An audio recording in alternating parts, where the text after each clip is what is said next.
Elle est juste sous le coup de l'émotion. Mon fils a soupiré, défendant sa femme après qu'elle nous ait envoyé par la poste notre photo de mariage. En voyant le visage de ma femme cruellement découpé de l'image, j'ai regardé ses mains tremblantes tenir le cliché. Je n'ai pas crié. Je n'ai pas cherché à débattre. J'ai simplement raccroché, pris mes clés de voiture et conduit directement chez mon notaire. D'une seule signature, son précieux héritage était sur le point de s'envoler pour toujours. L'enveloppe est arrivée un mardi matin de novembre. Élise a apporté le courrier pendant que je terminais mon petit déjeuner, et j'ai vu l'expression de son visage changer en l'ouvrant. Pas du choc, mais quelque chose de pire. De la reconnaissance. Elle a sorti une photographie. Notre photo de mariage de 1981. Le tirage d'ISX15 que nous avions offert à notre fils, Clément, il y a des années, lorsqu'il s'est marié. Celui qui trônait autrefois sur la cheminée de son salon. Sauf que maintenant, le visage de ma femme avait été soigneusement et délibérément découpé. Juste son visage. Un ovale de vide précis, là où Élise souriait autrefois dans sa robe de mariée. Les mains d'Élise ont commencé à trembler. Elle a posé la photo sur la table de la cuisine et a quitté la pièce sans dire un mot. J'ai ramassé l'enveloppe. Pas d'adresse d'expédition. Le cachet de la poste indiquait Lyon, il y a 3 jours. J'ai regardé à nouveau la photo. La coupe était nette. Réalisée avec des ciseaux affûtés ou un scalpel de bricolage. Quelqu'un avait pris son temps pour faire ça. Ce n'était pas impulsif. Ce n'était pas un accès de rage. C'était prémédité. J'ai retrouvé Élise dans la chambre, assise au bord du lit, le regard perdu dans le vide. C'est elle, n'est-ce pas, a-t-elle dit doucement. Nous n'en avons pas la certitude. Antoine, nous savons tous les deux que c'est elle. Qui d'autre ferait une chose pareille? Je n'avais pas de réponse, car elle avait raison. Le comportement de Valérie allait crescendo depuis 3 ans. 3 années d'une cruauté méthodique qui avait commencé de manière si subtile que je l'avais presque manqué. Cela avait commencé par des exclusions. Des conversations de groupe familial par SMS dont Élise avait soudainement disparu. Des photos de groupe où Valérie se positionnait de façon à ce qu'Élise soit hors du cadre. Des dîners où Valérie coupait la parole à Élise à chaque fois qu'elle essayait de s'exprimer. Comme si ma femme, avec qui je suis marié depuis 43 ans, n'était qu'un bruit de fond. Puis, c'est devenu plus direct. À Noël dernier, Valérie a regardé la robe d'Élise, une simple robe rouge dont elle était si fière, et a dit assez fort pour que tout le monde entende, « Ça fait un peu trop d'efforts pour quelqu'un de ton âge, tu ne trouves pas ?» Élise n'a rien répondu. Elle est restée silencieuse le reste de la soirée. À l'anniversaire de Clément en mars, Valérie a organisé le plan de table. Elle a placé Élise à une table séparée. Quand j'ai demandé pourquoi, elle a souri et a répondu qu'il n'y avait pas assez de place à la table principale. J'avais compté 6 chaises vides. En août, elle a publié les photos de notre grande réunion de famille sur les réseaux sociaux. 23 photos. Élise apparaissait sur 12 d'entre elles à l'origine. Je le sais, car j'en avais pris la moitié moi-même. Valérie l'avait coupée au recadrage sur chacune d'elles. Et à chaque fois que j'en parlais à Clément, à chaque fois, il avait la même réponse. Elle est juste stressée. Elle ne le pense pas à mal. Tu es trop sensible. Trop sensible. Comme si regarder sa femme disparaître de sa propre famille était un défaut de caractère de ma part. Mais découper son visage de notre photo de mariage et nous l'envoyer par la poste. Ce n'est pas du stress. C'est de la haine préméditée. Mon téléphone a sonné. Clément. Salut, papa. Je prenais juste des nouvelles. Tout va bien? J'ai regardé Élise, qui fixait toujours le sol. Je pouvais voir ses mains trembler, même de l'autre bout de la pièce. Clément, est-ce que Valérie nous a envoyé quelque chose par la poste récemment? Un silence. Quoi? Non. Pourquoi? Nous avons reçu un paquet aujourd'hui. Notre photo de mariage, avec le visage de ta mère découpé. Le silence s'est étiré. Pas le silence de quelqu'un de choqué. Le silence de quelqu'un qui calcule ce qu'il va dire ensuite. C'est. Je suis sûr qu'il y a une explication. C'est le tirage que nous vous avons offert pour votre mariage, Clément. Celui de votre cheminée. Dans le cadre en argent. Est-ce que tu l'as toujours? Un autre silence. Plus long cette fois. Il faudrait que je vérifie. Il faudrait que tu vérifies. Papa, Valérie ne ferait jamais ça. Alors qu'il a fait? Et où est cette photo, Clément? Je ne sais pas. Mais tu ne peux pas juste présumer. Écoute, elle est très sous le coup de l'émotion en ce moment. Le stress au travail. Elle gère beaucoup de choses. Clément, quelqu'un a découpé le visage de ta mère sur une photo et nous l'a envoyé. Ça n'a rien à voir avec le stress au travail. Papa, s'il te plaît, n'en fais pas toute une montagne. Elle ne voulait probablement même pas. Je vais lui parler, d'accord? Je suis sûr que c'est juste un malentendu. Un malentendu. Elle est juste sous le coup de l'émotion, répétait-il comme si c'était une formule magique justifiant la mutilation et la guerre psychologique. J'ai raccroché sans dire au revoir. Élise était toujours assise sur le lit quand je suis revenu. Qu'a-t-il dit? Il l'a défendu. Elle a hoché lentement la tête, comme si elle s'attendait exactement à cette réponse. Antoine, je ne peux plus supporter ça. Je ne peux plus supporter d'être effacé de ma propre famille. Tu n'es pas effacé. Regarde cette photo. C'est exactement ce qui se passe. Elle me veut hors de sa vie. Elle veut que je n'existe plus, et ton fils l'aide à le faire. Je me suis assis à côté d'elle. Nous étions mariés depuis 43 ans. Je connaissais chaque expression de son visage, chaque intonation de sa voix à cet instant. Elle avait l'air de quelqu'un dont quelque chose venait de se briser à l'intérieur, de façon irréparable. Je dois passer un coup de téléphone, ai-je dit. Je suis allé dans mon bureau et j'ai fermé la porte. J'ai sorti la carte de visite de maître Gérard Dubois du tiroir verrouillé où je garde mes documents importants. Il avait rédigé nos dispositions testamentaires et notre montage patrimonial il y a 15 ans. Une structure complète englobant notre maison, 3 biens immobiliers locatifs, des comptes d'investissement et nos assurances vie. Une valeur totale d'environ 1,2 million d'euros. La structure était simple sur le papier. Les bénéficiaires principaux étaient Clément et notre fille Delphine, à parts égales. Mais il y avait des clauses de substitution. S'il arrivait quelque chose à Clément avant nous, sa part ne disparaissait pas simplement. Elle revenait à son conjoint survivant et à ses enfants. Selon les termes que maître Dubois avait rédigés en 2009. Il y a 3 ans, Valérie avait découvert l'existence de ce patrimoine. Je ne sais toujours pas exactement comment. Peut-être que Clément lui avait montré des documents. Peut-être avait-elle fouillé dans ses dossiers. Ou peut-être avait-elle juste posé les bonnes questions. Mais je me souviens du dîner chez eux, une semaine après sa découverte. Soudain, Valérie s'intéressait de près à nos finances, posant des questions sur les biens locatifs, sur le rendement de nos investissements, sur nos projets à long terme. Elle avait été chaleureuse ce soir-là, presque affectueuse envers Élise. Elle l'avait interrogée sur son enfance, sur ses parents, lui avait même demandé si elle avait déjà pensé à écrire ses mémoires familiales. C'était la dernière fois que Valérie s'était montrée gentille avec ma femme. Cette chaleur avait duré peut-être 6 mois. Puis la cruauté avait commencé, et maintenant je comprenais pourquoi. Elle avait misé sur cette clause de bénéficiaire de second rang. Elle avait planifié un avenir dans lequel Élise ne figurait pas. Et chaque acte de cruauté depuis lors était conçu pour faire arriver cet avenir plus rapidement. J'ai composé le numéro de maître Dubois. Il a répondu à la 3e sonnerie. Antoine, ravi de vous entendre.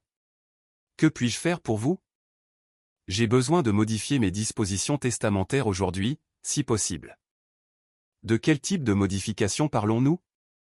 Je veux retirer totalement Valérie des bénéficiaires de second rang, sous n'importe quelle circonstance. Gérard est resté silencieux un instant. C'est un changement important. En êtes-vous sûr? Elle nous a envoyé une photo par la poste aujourd'hui. Notre photo de mariage, avec le visage d'Élise découpé. D'où Jésus.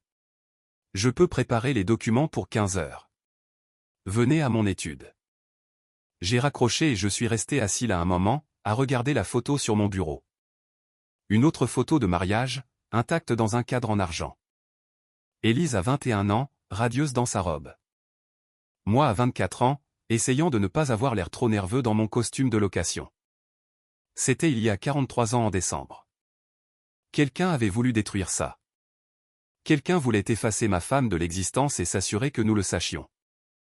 Mais ce que je ne savais pas encore, ce que j'allais découvrir, c'était à quel point Valérie comptait sur cet argent. Et ce qui se passe quand vous détruisez tout l'avenir de quelqu'un en un seul après-midi. Avant de vous raconter ce que j'ai fait ensuite, je dois vous demander quelque chose. Si quelqu'un découpait le visage de votre femme sur votre photo de mariage et vous l'envoyait par la poste, que feriez-vous? Laisseriez-vous couler? Essayeriez-vous de maintenir la paix? Ou traceriez-vous une ligne impossible à franchir? Parce que ce que j'ai fait cet après-midi-là a tout changé. Et il n'y a pas eu de retour en arrière possible. J'étais à l'étude de Maître Dubois à 14h45. Il m'attendait dans la salle de réunion, les documents déjà imprimés et organisés en piles soignées. Gérard a 69 ans, il exerce le droit notarial depuis 40 ans, et je ne l'avais jamais vu avec un air aussi grave. J'ai préparé une modification complète retirant Valérie de toute succession ou assurance vie, m'a-t-il dit en glissant le premier document sur la table. Si Clément venait à décéder avant vous et Élise, ça pariera directement à ses enfants à parts égales. Delphine est nommée administratrice des biens jusqu'à ce qu'ils aient 25 ans. Valérie ne reçoit rien et n'a aucun contrôle sur les distributions. Et si Clément et moi avons un accident ensemble? Une situation où nous partirions en même temps. Gérard a sorti un autre document. C'est couvert. La part de Clément ira toujours aux enfants, contournant totalement Valérie. Dans tous les scénarios légaux possibles, elle n'a aucun droit sur votre patrimoine. Point final. Bien. Antoine, je dois vous poser la question. En avez-vous parlé à Clément? Il sait ce qui s'est passé. Il a parlé de malentendus. Il a dit que Valérie était juste sous le coup de l'émotion. Gérard s'est adossé à sa chaise. Il connaît notre famille depuis 15 ans. Il était au mariage de Clément. Cette réponse me dit tout ce que j'ai besoin de savoir. Signé ici, ici et ici. J'ai signé. 3 signatures à l'encre bleue, et Valérie perdait l'accès aux 1,2 million d'euros sur lesquels elle comptait depuis 3 ans. Encore une chose, ai-je ajouté. Les biens locatifs. Pour 2 d'entre eux, nous avons un accord de prêt à usage gratuit avec Clément et Valérie. Ils ne paient pas de loyer. L'accord était qu'ils s'occupent de l'entretien en échange du logement. Pouvons-nous y mettre fin? Gérard a sorti un bloc-notes juridique et a commencé à écrire. S'agit-il d'un hébergement à titre gratuit sans terme fixe? Oui, c'est au moins le mois.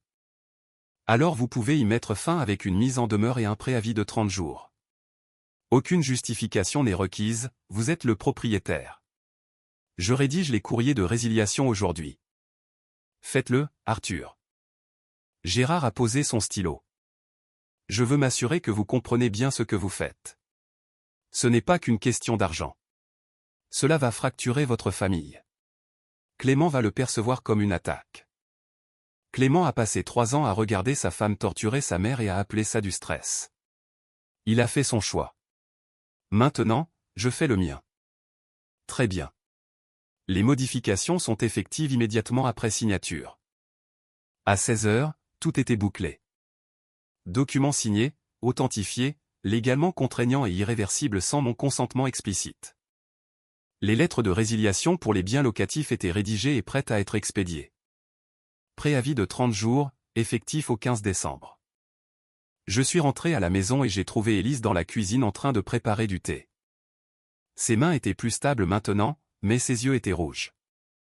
C'est fait, ai-je dit. Qu'est-ce qui est fait? Valérie n'est plus sur le testament ni sur rien d'autre.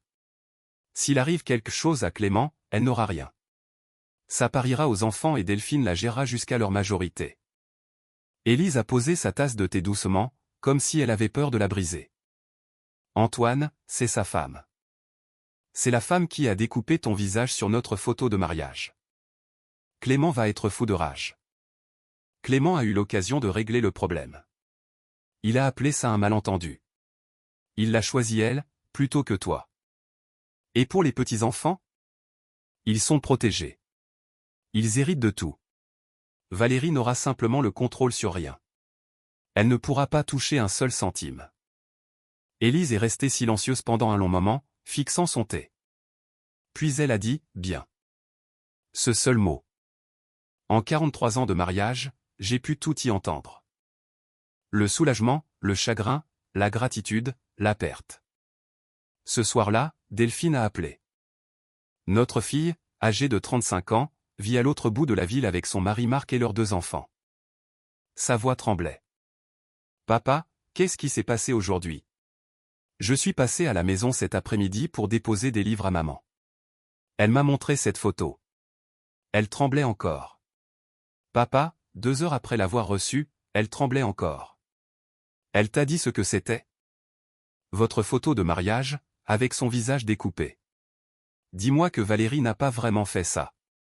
S'il te plaît, dis-moi qu'il y a une autre explication.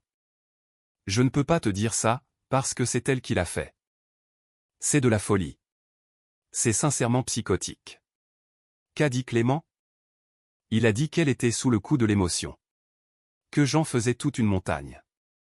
Tu te moques de moi, papa? C'est de la maltraitance. C'est de la violence psychologique ciblée spécifiquement contre maman, et il la défend? Oui. Qu'est-ce que tu vas faire? C'est déjà fait. Elle est totalement rayée de la succession. Les enfants hériteront quand même, mais Valérie n'aura rien. Delphine est restée silencieuse un instant. Clément est au courant. Pas encore. Il va péter les plombs. Probablement. Papa, je te soutiens. À 100%. Ce qu'elle a fait à maman, ce qu'elle fait depuis des années, c'est impardonnable. Je l'ai vu lors des repas de famille. La façon dont elle lui coupe la parole, l'exclut, l'a fait se sentir invisible. J'aurais dû dire quelque chose avant. Ce n'est pas ta faute, Delphine. Je sais, mais je l'ai vu et j'ai gardé le silence parce que je ne voulais pas créer de drame. Et regarde où nous en sommes maintenant. Nous avons discuté encore quelques minutes des petits-enfants, des préparatifs pour les fêtes de fin d'année, de tout sauf de la bombe qui était sur le point d'exploser. Après avoir raccroché, je me suis assis dans mon bureau en regardant cette photo mutilée. La découpe précise, la cruauté délibérée, le message que cela transmettait. Tu n'es pas à ta place. Tu n'as jamais été à ta place. Je veux que tu sois effacé. Et j'ai repensé au moment où Valérie avait découvert l'existence de notre patrimoine il y a 3 ans, à sa soudaine chaleur envers Élise.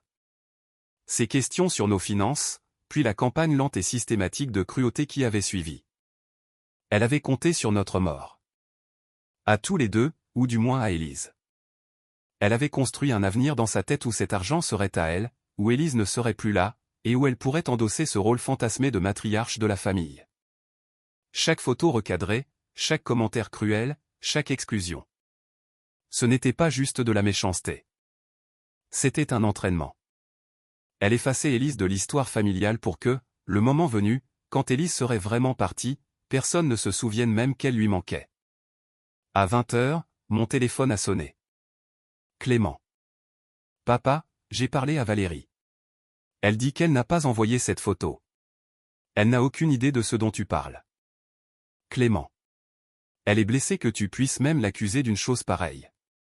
Elle dit qu'elle essaie de construire une relation avec maman et que tu rends cela impossible. As-tu trouvé la photo, Clément? Celle de votre cheminée? Un silence d'une seconde de trop. Elle est probablement dans un carton quelque part. Nous avons réaménagé des choses le mois dernier. Bien sûr, dans un carton. Papa, tu ne peux pas simplement présumer qu'elle a fait ça parce que tu ne l'aimes pas. Je ne présume rien. La preuve est sur mon bureau.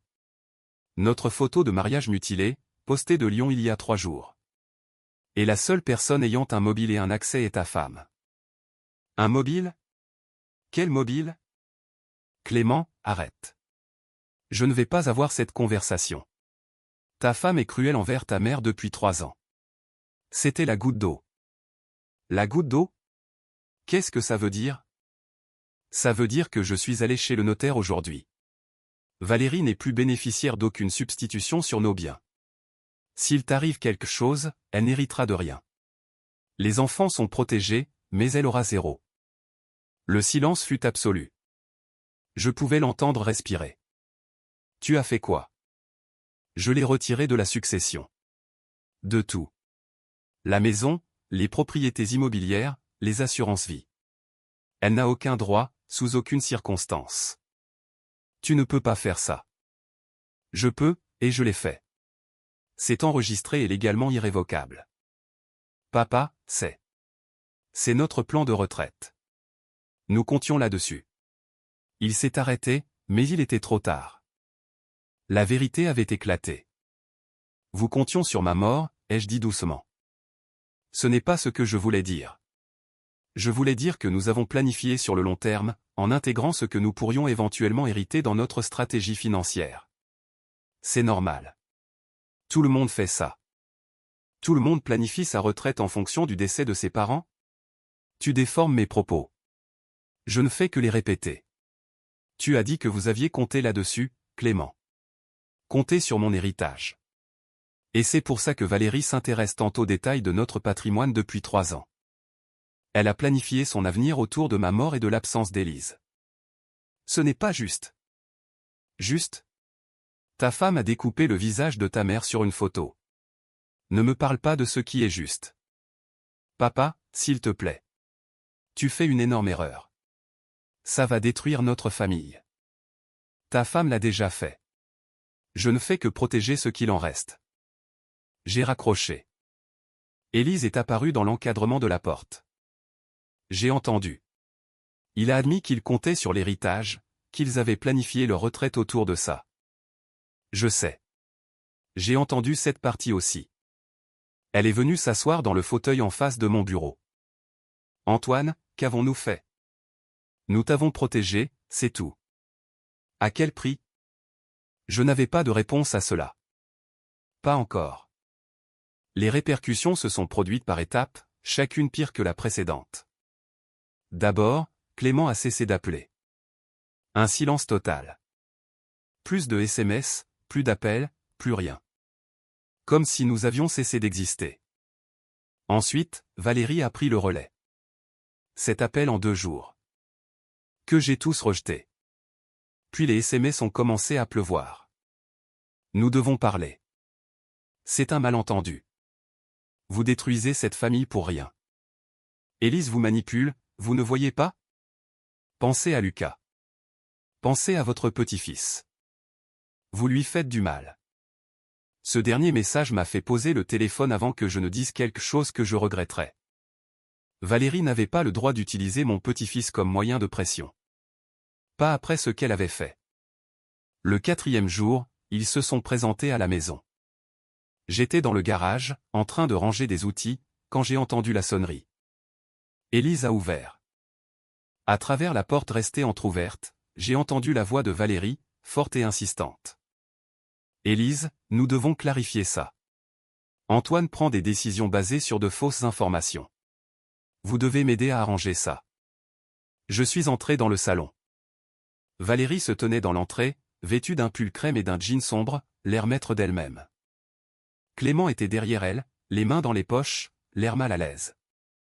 Vous devez partir, ai-je lancé. Antoine, s'il vous plaît, écoutez-moi juste 5 minutes. Je n'ai pas envoyé cette photo. Je vous le jure sur tout ce qui m'est sacré. Je sais que notre relation n'a pas été facile. Je sais qu'Élise et moi avons eu des frictions, mais envoyer une chose pareille par la poste. Ce n'est pas quelque chose que je ferai. Sortez de chez moi. Vous jetez 12 ans par la fenêtre pour quelque chose que je n'ai pas fait. Quels que soient les problèmes que nous avons eus, quels que soient les malentendus, je n'ai jamais voulu blesser Élise de cette façon. Ce n'est pas qui je suis. Pendant un bref instant, ma certitude a vacillé. Elle semblait mesurée, presque plausible. Sa voix avait cette qualité qui vous fait douter de ce que vous savez être vrai. Puis j'ai pensé à la photographie sur mon bureau. La découpe précise. Les 3 jours qu'il avait fallu pour l'acheminer depuis Lyon. Le silence au téléphone quand j'avais demandé à Clément où était leur copie. Vous avez passé 3 ans à exclure et humilier systématiquement ma femme, ai-je rétorqué. La photo n'était que le point culminant. Vous l'avez effacée de cette famille morceau par morceau. Et vous pensiez que nous ne remarquerions rien. Ce n'est pas vrai. Élise est trop sensible. J'ai essayé de l'intégrer. Vous l'avez coupée de 23 photos de famille en août. Vous l'avez assise à l'écart aux fiançailles, alors qu'il y avait des chaises vides à la table principale. Vous avez fait des commentaires sur son âge, ses vêtements, sa place dans cette famille. Ne restez pas dans mon salon à me mentir en face. L'expression de Valérie a changé. La façade s'est fissurée juste assez pour voir ce qu'il y avait en dessous. De la colère. Une colère froide et calculatrice. C'est donc ça. Vous allez nous couper les vivres parce qu'Élise ne supporte pas la moindre critique. Il ne s'agit pas de critique. Il s'agit de cruauté avec intention de nuire. Vous savez ce que je pense? Sa voix s'est aiguisée. Je pense que vous cherchez une excuse. Je pense que vous n'avez jamais voulu que Clément ait cet argent en premier lieu. Vous êtes un de ces parents qui ne supportent pas l'idée que leurs enfants soient indépendants. Et ça vous donne une raison de tout reprendre et de garder le contrôle. Pensez ce que vous voulez. Vous êtes rayé de la succession. C'est définitif. Clément a fait un pas en avant. Papa, Valérie a raison. Tu es en train de... Clément, ta femme vient d'admettre dans mon propre salon qu'elle a critiqué ta mère. Elle appelle ça la moindre critique, comme si ça rendait la chose acceptable. Comme si des années de cruauté systématique n'étaient qu'un mode de communication. Et tu restes là à la défendre. Encore. C'est ma femme. Et Élise est ta mère. La femme qui t'a élevé, qui a été là à chaque instant de ta vie, à chaque genou écorché, à chaque mauvaise note, à chaque petit ami qui t'a brisé le cœur, elle était là. Et tu choisis quelqu'un qui a découpé son visage sur une photographie plutôt que la femme qui t'a donné la vie. Nous ne savons pas si c'est elle qui a fait ça. Alors où est la photo, Clément? Celle de votre cheminée? L'as-tu trouvée dans ce carton? Il n'a pas pu répondre. Il est resté là, les yeux fixés au sol. Valérie lui a attrapé le bras avec une telle force que j'ai vu ses jointures blanchir. On y va. On ne va pas mendier des miettes à quelqu'un qui a déjà pris sa décision. Ils sont partis. La porte s'est fermée, et je me suis retourné pour trouver Élise dans le couloir, pâle et tremblante. C'était horrible, a-t-elle murmuré. Je sais. Elle ne pardonnera jamais ça. Je ne veux pas de son pardon. Antoine, tu as entendu comment elle m'a appelé? Trop sensible. Comme si j'étais le problème. Comme si j'étais celle qui avait été cruelle. J'ai entendu. Et Clément est resté planté là. Notre fils est resté planté là pendant qu'elle disait ça. Je sais. Élise a commencé à pleurer. Pas à grands cris, juste des larmes silencieuses coulant sur son visage. Je l'ai perdu. J'ai perdu mon fils. Tu ne l'as pas perdu. C'est lui qui s'est perdu. Mais même en le disant, je n'étais pas sûr d'y croire. Au cours des 3 semaines suivantes, l'isolement est devenu systématique et total. Clément a cessé de répondre à toute communication. Lucas, notre petit-fils de 15 ans, a arrêté de venir le week-end. Ce rendez-vous fixe que nous avions depuis ces 10 ans a tout simplement pris fin. Sans explication, sans conversation. J'ai appris plus tard par Delphine que Valérie avait dit à Lucas que nous traversions une période difficile et qu'il valait mieux qu'il reste à l'écart jusqu'à ce que les choses se calment. Comme si c'était une mauvaise passe temporaire et non une fracture permanente. Le groupe de discussion de la famille est devenu silencieux. 38 personnes, cousins, oncles, tantes, petits cousins, et soudain plus personne ne postait. Plus personne ne partageait de photos. Comme si quelqu'un avait appuyé sur le bouton muet de toute notre famille élargie. Delphine m'a rapporté ce qui se disait de l'autre côté. Valérie appelait tout le monde, leur disant que j'étais vindicatif, que je punissais Clément pour quelque chose que sa femme aurait prétendument fait sans aucune preuve.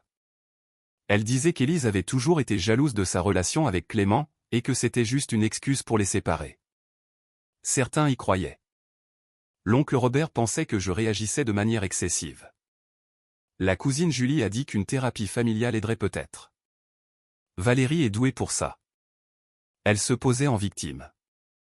Début décembre, les avis de résiliation des biens locatifs ont pris effet.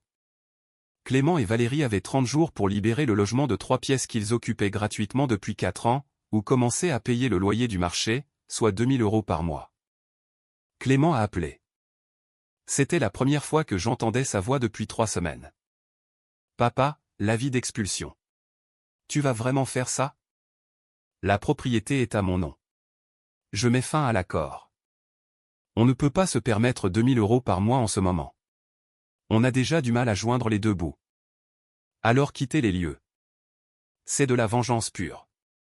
Tu essaies de nous ruiner financièrement. Non, Clément. Je reprends ce qui m'appartient à des gens qui ont prouvé qu'ils n'avaient aucun respect pour ma femme ou ma famille. Cette gratuité était un cadeau. Les cadeaux peuvent être repris. Nous comptions sur cette économie de loyer. C'est intégré dans notre budget. Vous comptiez sur beaucoup de choses qui ne vous appartiennent pas. Il a raccroché sans dire au revoir. Mais ce que je ne savais pas encore, ce qu'aucun de nous ne savait, c'était que ce n'était que le début. Car Valérie n'est pas du genre à accepter de perdre en silence, et la contre-attaque était déjà en cours de préparation. Noël approchait et, pour la première fois en 38 ans, Clément n'est pas venu à la maison.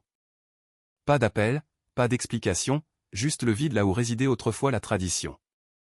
Delphine est venue avec sa famille, son mari Marc, et leurs 2 enfants.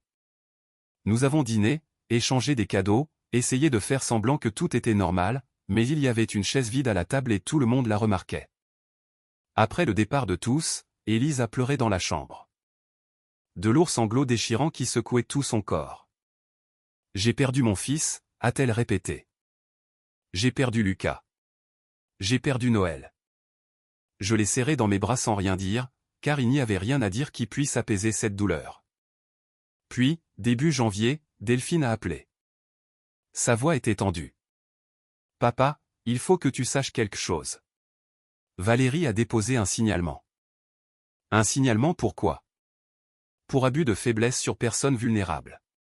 Elle a fait un signalement auprès des services sociaux du département, affirmant que tu souffres de déclin cognitif et qu'Élise te manipule financièrement. Elle dit que tu as modifié ton testament sous la contrainte. J'ai été tellement choqué que j'ai mis un moment à pouvoir parler. Elle a fait quoi?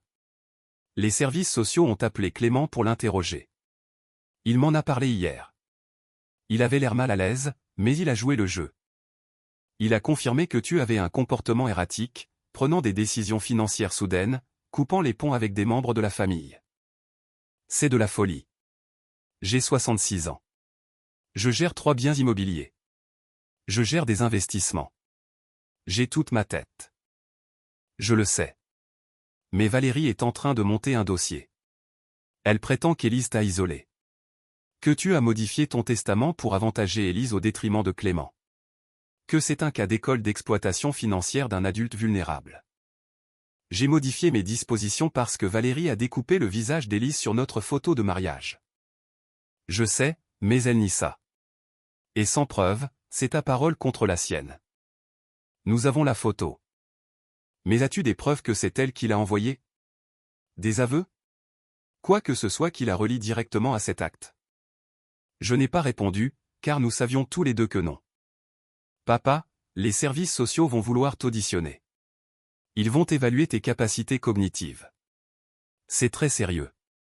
Après avoir raccroché, je suis resté assis dans mon bureau à fixer le vide. Valérie était passée de la guerre psychologique à l'attaque légale. Elle essayait de me faire déclarer incapable pour pouvoir contester les modifications de la succession. 2 jours plus tard, une employée des services sociaux s'est présentée à notre porte. Elle s'appelait Sandra Mercier. Elle avait la quarantaine, l'air professionnel, et portait une tablette et un dossier. « Monsieur, je fais suite à un signalement que nous avons reçu concernant votre bien-être. Puis-je entrer ?» Je l'ai laissée entrer. Elle s'est assise dans le salon et a commencé à poser des questions. Mon âge, mes antécédents médicaux, mes activités quotidiennes, qui gérait nos finances, si je me sentais en sécurité chez moi, si quelqu'un faisait pression sur moi pour prendre des décisions financières. Qui a fait ce signalement, ai-je demandé. Je ne peux pas divulguer cette information. C'était ma belle-fille, Valérie. Sandra Mercier n'a ni confirmé ni infirmé. Elle a continué à poser des questions. Est-ce que je prends des médicaments? Ai-je remarqué des problèmes de mémoire? Ai-je fait des chutes ou eu des blessures récemment? Au bout de 40 minutes, elle semblait satisfaite. Monsieur, je ne vois aucun signe de déficience cognitive ou de manipulation. Vous êtes manifestement lucide et vous prenez vos propres décisions. Je le noterai dans mon rapport, donc ce dossier est clos. L'enquête initiale est terminée, mais la personne qui a fait le signalement peut fournir des informations supplémentaires si elle estime que la situation a évolué. Après son départ, Élise m'a regardé avec une expression que je ne lui avais jamais vue. de la peur, mêlée à quelque chose de plus dur. De la détermination. Elle ne s'arrêtera pas, a dit Élise. Elle va continuer à nous attaquer sous tous les angles jusqu'à ce qu'elle obtienne ce qu'elle veut. Je sais. Qu'est-ce qu'on fait? On documente tout. Chaque interaction, chaque tentative de contact, chaque mensonge qu'elle raconte, et on attend qu'elle fasse une erreur. Mais ce n'est pas ce qui s'est passé. Car 2 semaines plus tard, Lucas s'est présenté à notre porte, seul. Mon petit-fils de 15 ans se tenait sur le pas de la porte dans le froid, l'air misérable. « Papy, je peux entrer ?» Bien sûr. Il s'est assis à la table de la cuisine et a refusé de me regarder dans les yeux. Élise lui a préparé un chocolat chaud. Finalement, il a lâché, « Maman m'a dit que je ne devais pas être ici. Elle a dit que tu étais dangereux. Que mamie te forçait à faire des choses qui détruisent notre famille. » Lucas, est-ce que j'ai l'air dangereux? Non. Mais maman dit que tu es malade. Que tu n'as plus toute ta tête. Je ne suis pas malade. J'ai 66 ans et je suis en parfaite santé. Ta mère est en colère parce que j'ai modifié mon testament et qu'elle n'héritera plus de rien. Elle en parle tout le temps, a dit doucement Lucas. De l'argent de papy. De ce qu'on fera quand. Quand tu ne seras plus là. Elle a des plans très précis. Quel genre de plan? Elle veut vendre cette maison. Utiliser l'argent pour acheter une maison plus grande pour nous. Elle parle des appartements en location comme s'ils lui appartenaient déjà. Mon sang s'est glacé. Lucas, ces appartements ne lui appartiennent pas.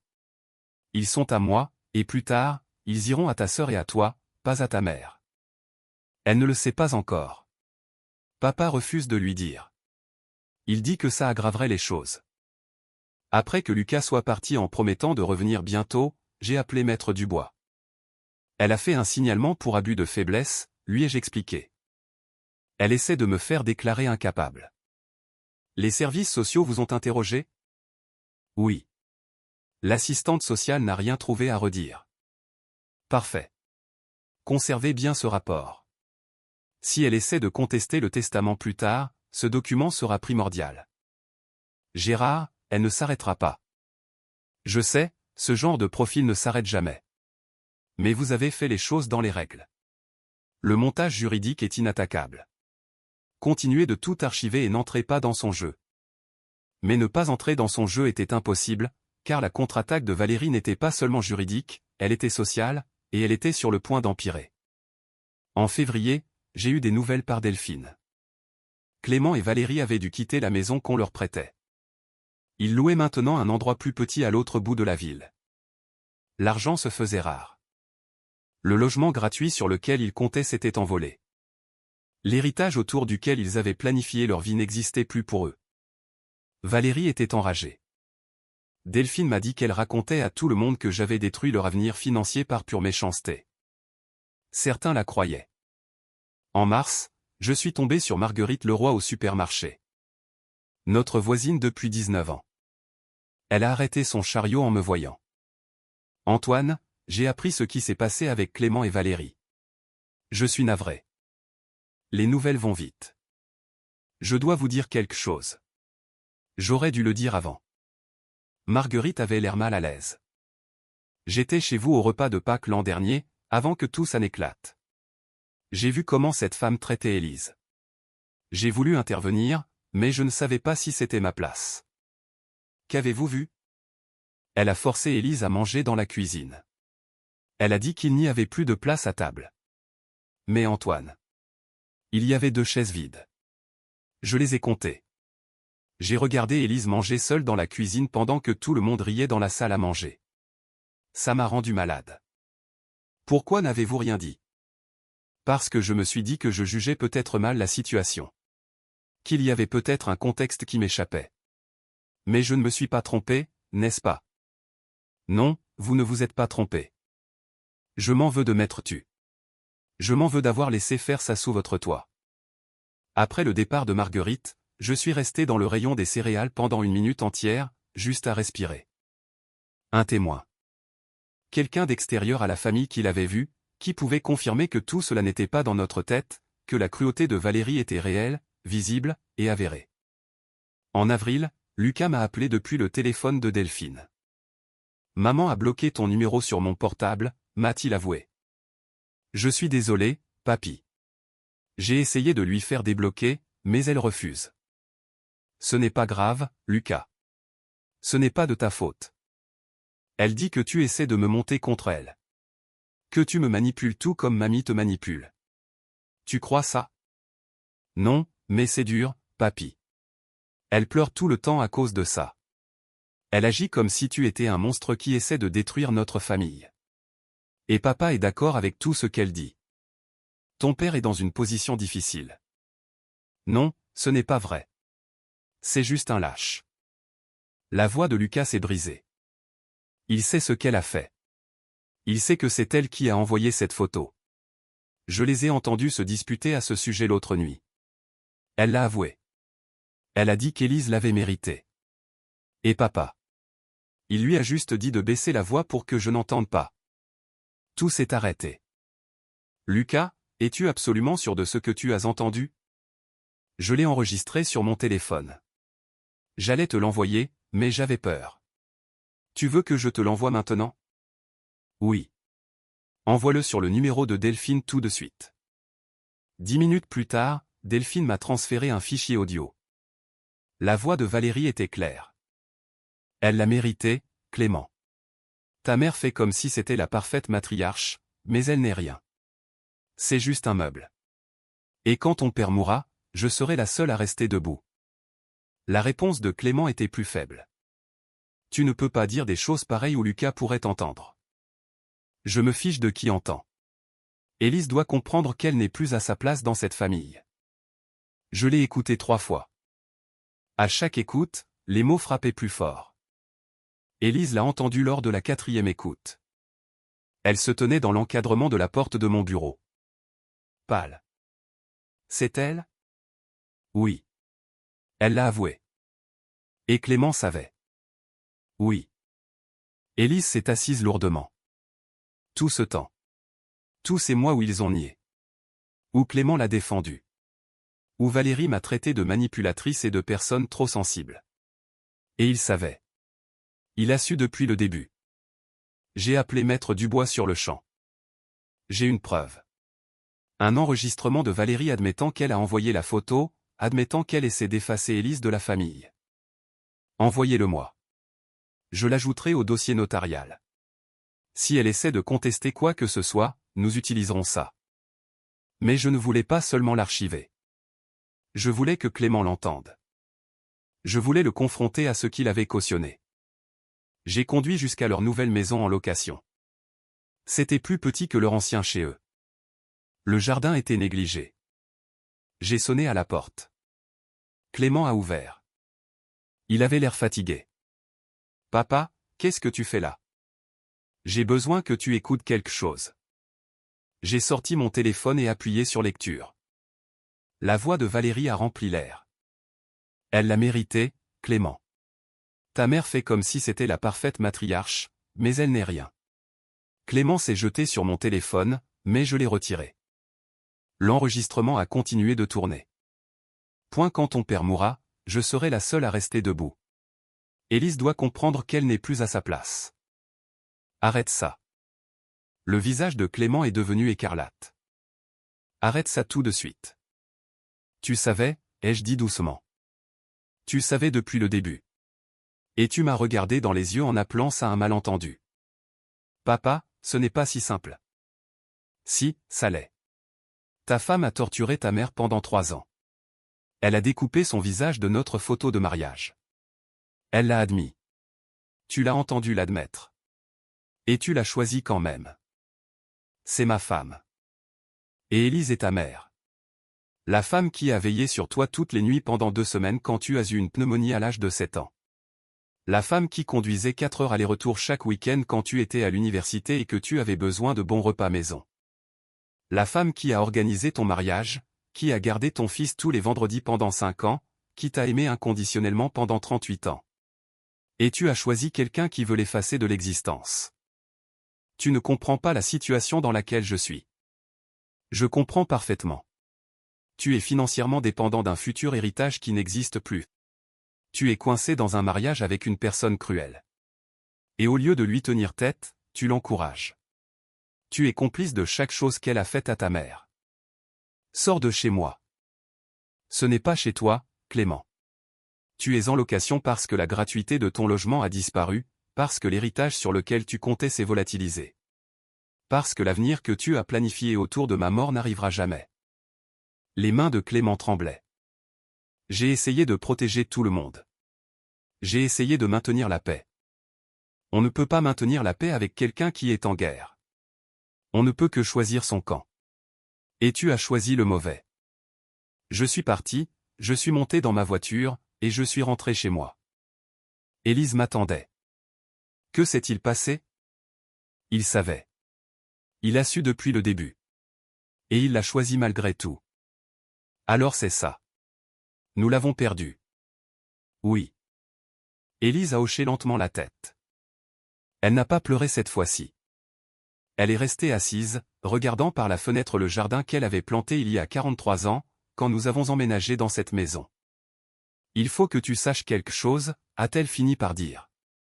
Je ne regrette pas ce que tu as fait. La retirer du testament, la chasser de la maison, tout ça. Tu m'as protégé quand personne d'autre ne le voulait, pas même mon propre fils. Je sais. Mais Antoine, ça fait toujours mal. Ça va me faire mal pour le reste de ma vie. Je le sais aussi. Nous sommes restés assis en silence pendant que le soleil se couchait. Demain apporterait son lot de répercussions, d'autres membres de la famille qui choisiraient leur camp, encore plus d'isolement. Mais ce soir-là, à cet instant précis, nous nous avions l'un l'autre. Et parfois, ça doit suffire. Cela fait 14 mois que l'enveloppe est arrivée. Clément a envoyé une lettre, manuscrite. Elle traîne dans le tiroir de mon bureau, non ouverte. Je ne suis pas encore prêt. Peut-être que je ne le serai jamais. Lucas aura 17 ans le mois prochain. Il conduit, maintenant. Il passe nous voir toutes les quelques semaines quand Valérie pense qu'il est à l'entraînement de basket. Nous ne parlons pas d'elle. Nous parlons de ses études, des filles, de son avenir. Il prévoit de partir étudier dans une autre région. J'ai besoin de prendre de la distance, m'a-t-il dit lors de sa dernière visite. De prendre de la distance par rapport à tout ça. Delphine a organisé le repas de la Toussaint. Clément et Valérie ne sont pas venus. Delphine a dit que Clément voulait venir, mais que Valérie avait refusé. Même chose pour Noël. Même chose pour Pâques. Le schéma est désormais tracé. Les dispositions testamentaires restent inchangées. Valérie n'aura rien. Les biens locatifs ont de nouveaux locataires. L'argent qui était censé financer la retraite de Clément et Valérie n'existe plus pour eux. La semaine dernière, Élise et moi sommes passés en voiture devant leur maison, plus petite que celle où ils vivaient auparavant. Le jardin a besoin d'entretien. La voiture de Clément a vieilli, elle n'a pas été lavée depuis un moment. Ils survivent, mais ils ne prospèrent pas. L'avenir qu'ils avaient planifié n'est plus. Je me demande parfois si j'aurais pu gérer la situation différemment, s'il y avait un moyen de protéger Élise sans perdre totalement Clément. Mais ensuite, je me rappelle son visage ce matin-là, la façon dont ses mains tremblaient, l'ovale précis découpé de notre photo de mariage. Il y a des choses sur lesquelles on ne peut pas faire de compromis. Des cruautés que l'on ne peut pardonner. Des choix qui, une fois faits, ne peuvent être défaits. La photo est toujours dans le tiroir de mon bureau. Je la garde non pas parce que j'ai besoin de la regarder, mais parce qu'oublier serait pire. Ce serait laisser Valérie réécrire l'histoire pour en faire une version plus douce que ce qui s'est réellement passé. Élise était dans le jardin quand je suis sorti. Elle plantait des bulbes de tulipes pour le printemps prochain.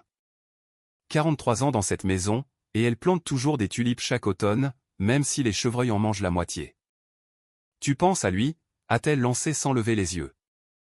Comment le sais-tu? Tu deviens silencieux d'une façon bien particulière. Est-ce que tu penses à lui? Tous les jours. Elle a fini de planter le dernier bulbe, a tassé doucement la terre. Ses mains étaient sales. Ses genoux lui faisaient probablement mal à force d'être agenouillée, mais elle avait l'air apaisée. Elles ne fleuriront pas avant avril, a-t-elle dit. Mais elles pousseront. Elles poussent toujours. Je l'ai aidé à se relever. Nous sommes retournés vers la maison ensemble. Derrière nous, le jardin attendait le printemps.